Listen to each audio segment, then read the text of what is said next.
Hi, I'm Chuck Dorsett for Weaver Leather Supply, segment 7 in our series on stamps. We're going to talk about some combinations, and we're not even going to scratch the surface here. In fact, we're going to break this up into 2 segments. We're going to talk about 4 different categories of designs, unlimited possibilities.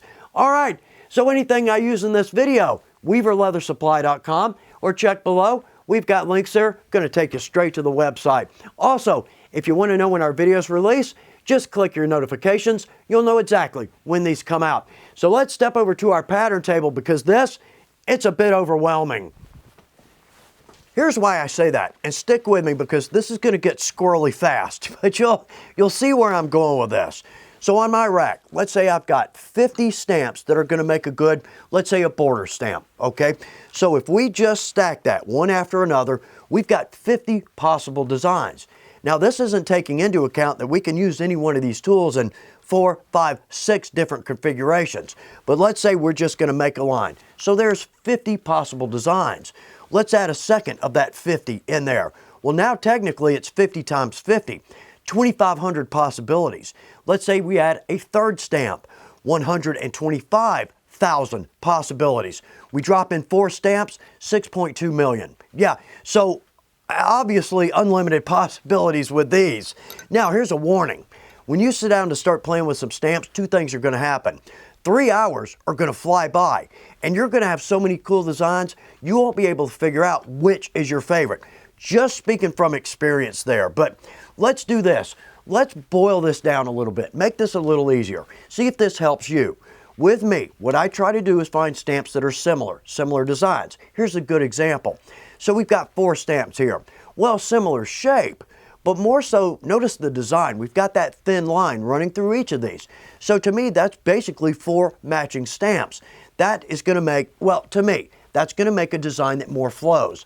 Here's another example. So we've got a camo, a veinner, a geometric, and a specialty. Again, they look similar. So those stamps to me are going to go together. We don't have to go that route. Pick anything, absolutely anything, and start playing with it. Okay, I'm almost done talking here, I promise. So we're going to look at 4 categories. We're going to look at some options for a border stamp, just a couple of cool designs. We'll look at designs for belt, strap, and cuff, a recurring design that we can stretch out. But let's get creative here. We'll also do a standalone. We've seen this, but we'll also do some cool experimenting here. And last, my favorite, let's see if we can come up with some cool stamp designs to cover a full panel. That's my favorite, absolutely. All right, enough talk. Let's jump over to our stamp table, look at some possibilities. We're not going to look at all 6.2 million options. The video would simply be too long. Really, what we're going to do is just look at some basic stamps. We're going to make some combinations. But really the point here, grab a couple of your favorite tools and be as creative as you want to be. There's no telling where it's going to take you. All right, so right up front, a veinner. We're actually going to see this several times. One of the nice things about this, distance. That's actually 3/4 of an inch long, almost exactly. So if we have to measure out our border, we can easily do that. But one of my favorites, very simple, very basic. Let's drop our veinner right on our line. Now, guidelines and anchor lines. Really, that's a case-by-case basis. A lot of these, we can use a guideline. Some we can't, but we kind of have to make that call as we go. So we've got a good, crisp veinner. This is called a continuous mule's foot, and I like this for one reason. We want to keep that border line rather close to our border, but this kind of pushes it out into the design, or maybe say the panel. But let's drop that in. There we go. That's a good look, okay? Another veinner. And another mule foot. Okay, well that's a pretty cool design. It's very crisp, it's very clean. All right, we're going to add one more element to just about everything we do here, and we'll come around to that. But let's do this. Let's take that same design. Now, we've got that. Instead of following up with another mule's foot, let's leave about 1/4 of an inch in there. Well, there we go. We'll come back to that. But let's say we drop a spot in there. That's absolutely one of my favorite designs. Now we can do the same thing with just about any of the other stamps. In fact, let's drop in a star. This is a nice patriotic touch.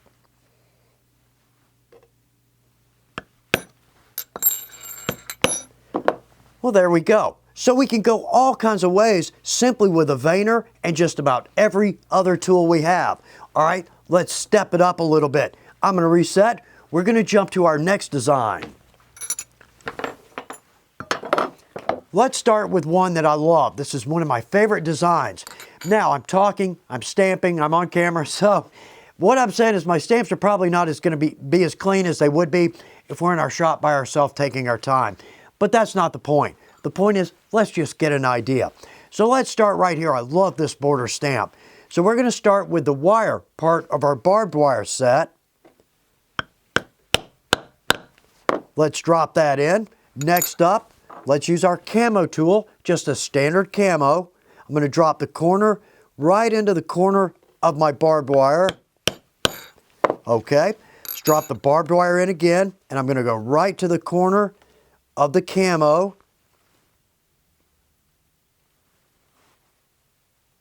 Just a hair, there we go. Okay, let's take a starburst. Drop this on either end.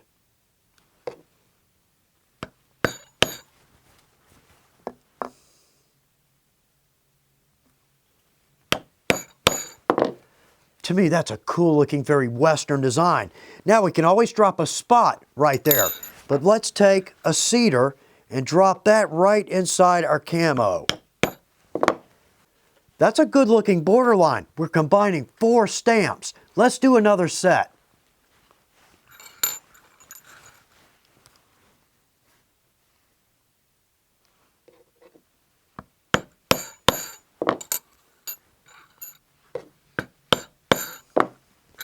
Very good looking border.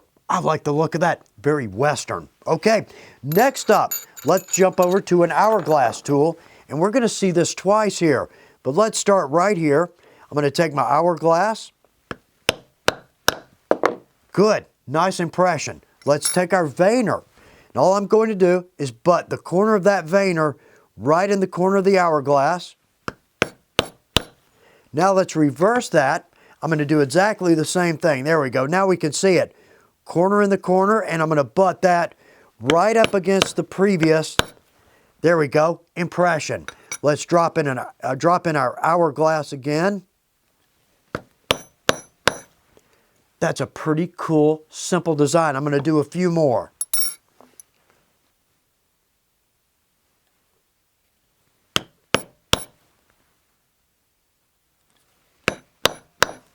Well, I like that design. Just seems to flow. But again, the possibilities, endless. Next up, I'm going to draw 2 lines, 3/8 of an inch apart. Now here, we can use our guidelines. So let's go back to our hourglass tool, drop that right on our lines. Now let's take a meander tool, and we've seen this in the past. I'm going to drop this, again, right in the corner of my previous tool. Good. Let's flip this around, do exactly the same thing.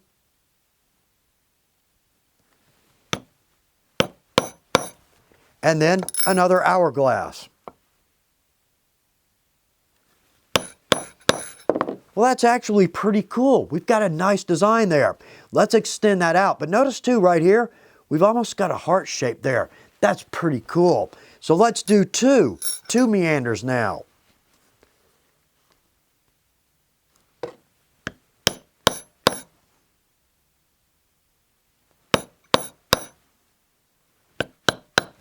There we go, make those a little more consistent. That's a delicate, almost refined border stamp. Very cool. Notice right here, we used 4 different stamps on that. Take that and run with it. All right, so next up, let's look at some designs for belt, strap, or cuff. Let's start right here, simple design. Now I love the hourglass stamps because they're symmetrical. So many things fit with them. And this is funny, this does too, our Crusader cross. So let's start right here.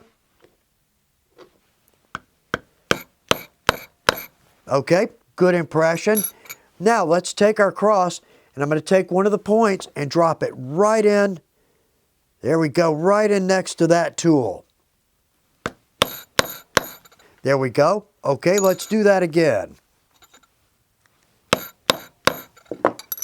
Well, that's a pretty cool design, especially for us period folks. But the bigger point is, so many of these tools fit so well together. We just have to look for them, okay? Next up, we're going to use a meander, an axe head, and a cedar. So I've got a line here. This is 5/8 of an inch wide. So let's start with our meander, and we're going to run parallel lines down both sides. But I want to do my best to get these perfectly lined up.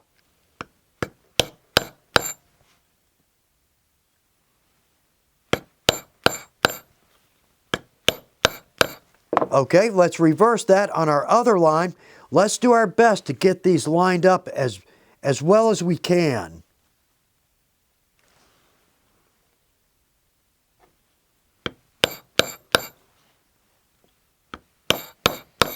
Okay, in fact, a nice border. All kinds of things we can do with that. So our next step, let's take our axe, because notice that fits together relatively well. So let's drop our axe in.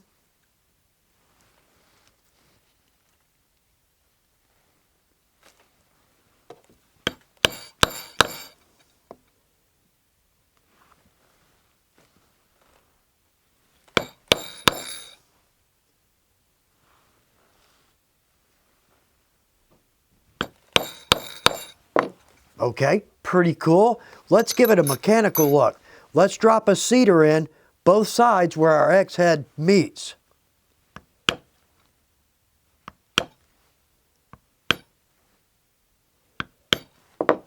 Very cool. A very complicated yet detailed design.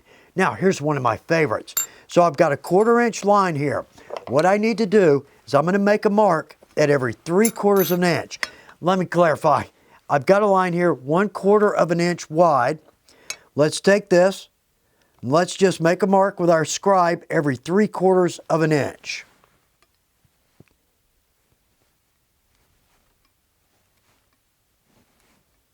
Okay, let's take our cedar. Let's see, there we are. I'm going to drop our cedar in on both sides parallel.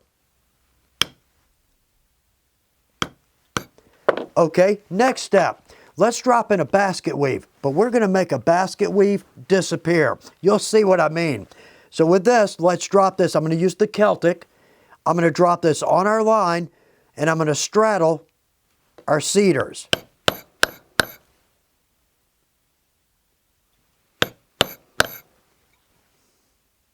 And one more on that end, and we'll see why here in just a minute.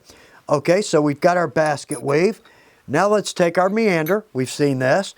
I'm going to drop this on both sides of the basket weave, but I'm going to lay the edge of the tool right in that line on my basket weave.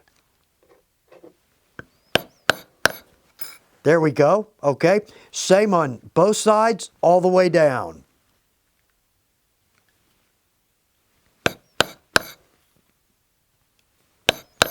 Okay, looks good thus far. That basket weave's starting to disappear, but we've got the detail from it. All right, a veiner. And I love the veiner because it will bridge different designs. But let's straddle our cedar with our veiner both sides.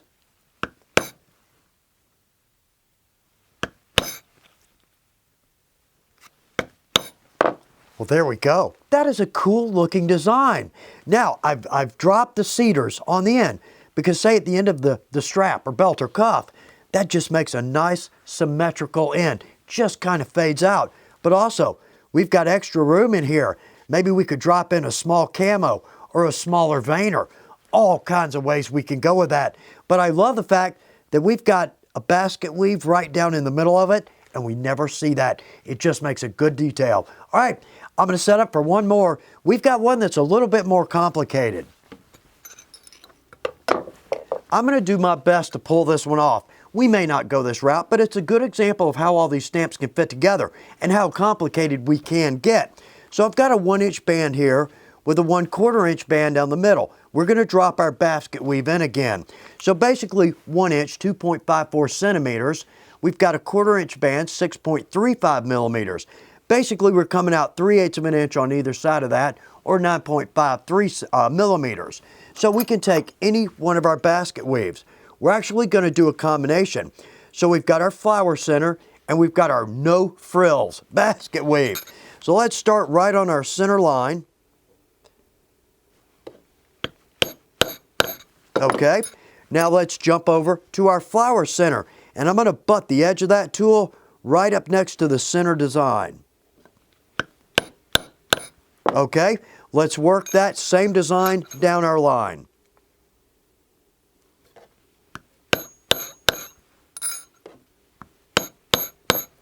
Okay, so we've got an alternating line. Let's take our sunburst tool, and I love this. This has got some nice detail in it. We can offset this if we want to, but I'm going to drop this right on top of our flower center. And I'm going to put the edge of that tool right in that basket weave line, but also I need to center that as best I can. Okay, there we go. Let's do the same thing on both sides all the way down.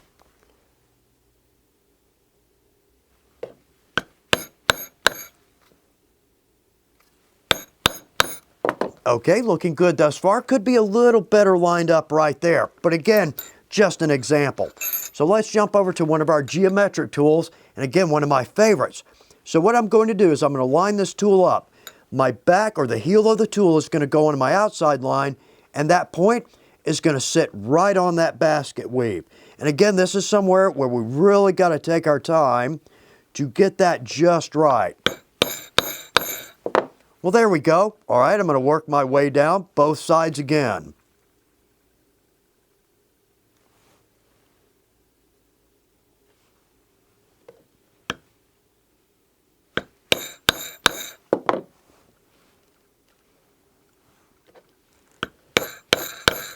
Okay, not perfectly lined up, but very cool. We've got all kinds of things going on inside of our design.